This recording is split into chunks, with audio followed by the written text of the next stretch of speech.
Hello guys.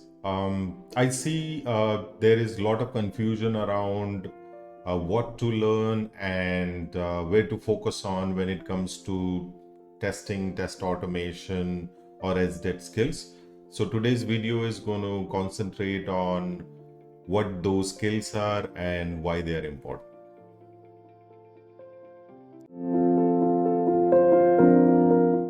So the first skill is basically development or a programming language. You must be proficient in at least one. There are many like Java, Python, C Sharp, JavaScript, TypeScript, Ruby, and there are many more coming in. But you should be at least proficient in one of the languages so that you can automate your web API, mobile, or desktop test cases.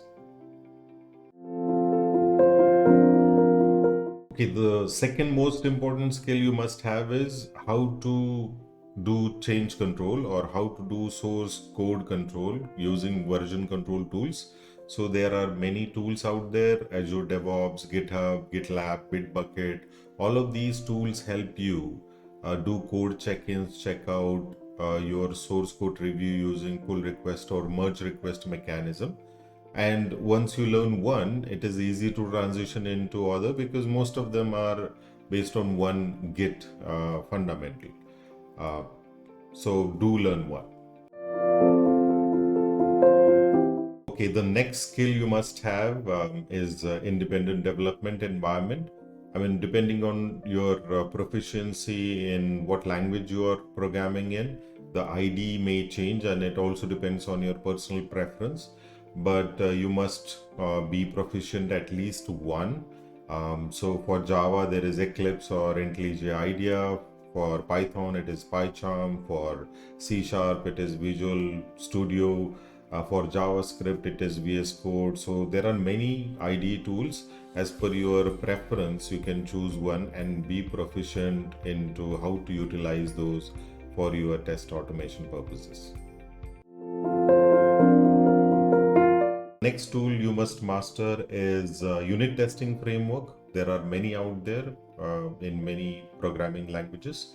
So for example, in Java, there is JUnit, there is TestNG. For C Sharp, you can use MS-Test, XUnit, NUnit. There are many tools in toolsets in JavaScript like Jasmine, Jest, and many out there. So you should master at least one so that you understand how to use these unit test framework for test automation purposes.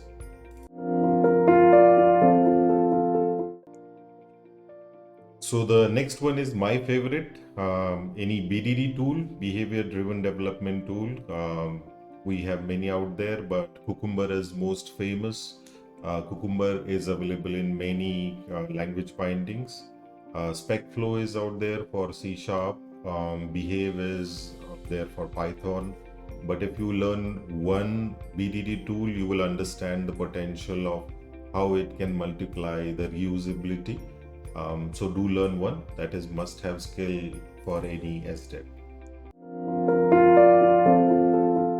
Next one is web automation tools. It is synonymous that when it is web automation, you choose Selenium, but there are many other tools also available like Playwright or Cypress, which are easy to use and much faster. There is Catalan Studio, there is Test Complete, there is UFT, and there are many other tools which are codeless or low code platform tools as well. But if you learn one fundamental web automation tool, you will understand how to use other tools as well very easily. So master one and then you will understand how to use others.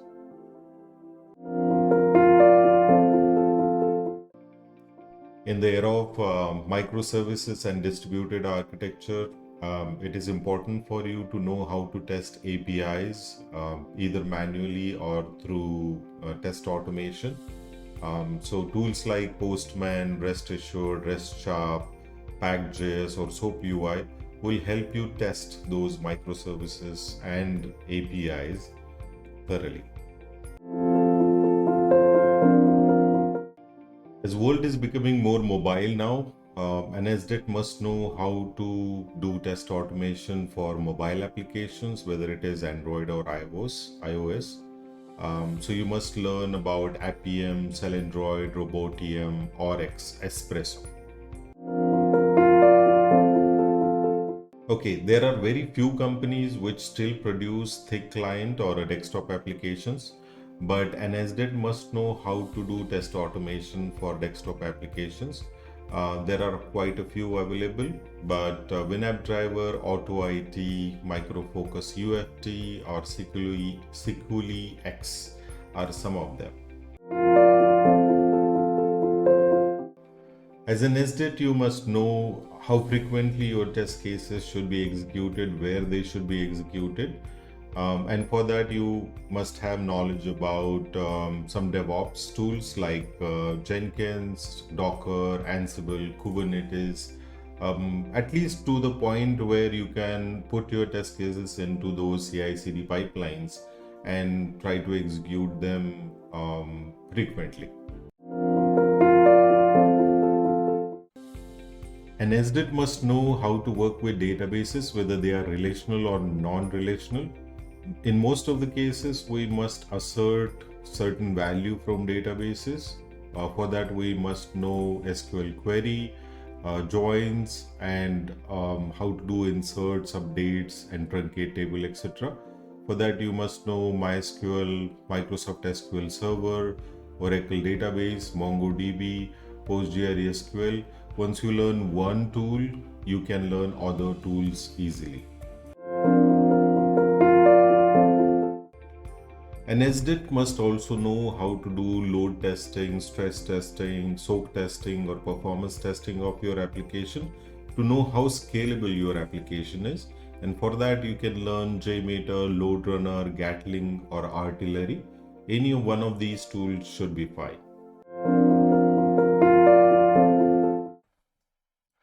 Software these days are very vulnerable, and an SDET should know how to do security testing of their applications to find out those vulnerabilities.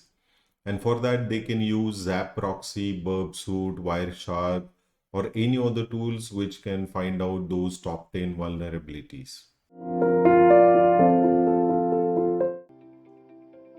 Every country has their own accessibility or ADA standards, and an SDET must know how to do accessibility testing for their web applications which are exposed to everyone.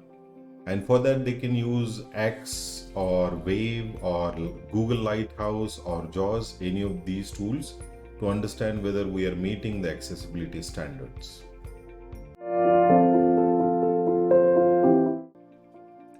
As most of the applications are hosted on cloud these days, an SDET must know how to use cloud platforms like AWS, Microsoft Azure, or Google Cloud Platform to test applications realistically.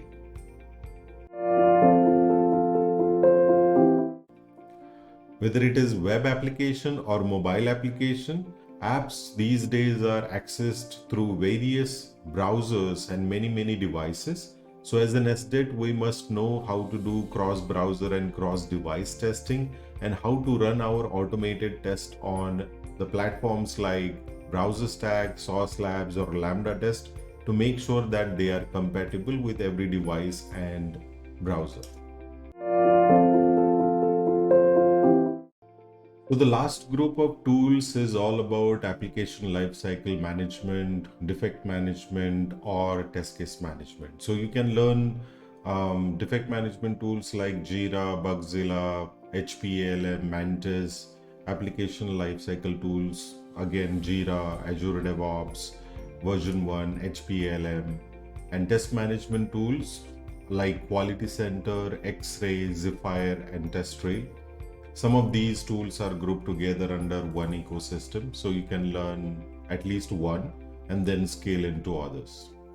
So if you are still with us and have watched complete video, by now you must have understood what are the skills necessary to be successful as an SDET. Thank you very much. See you next time. So if you are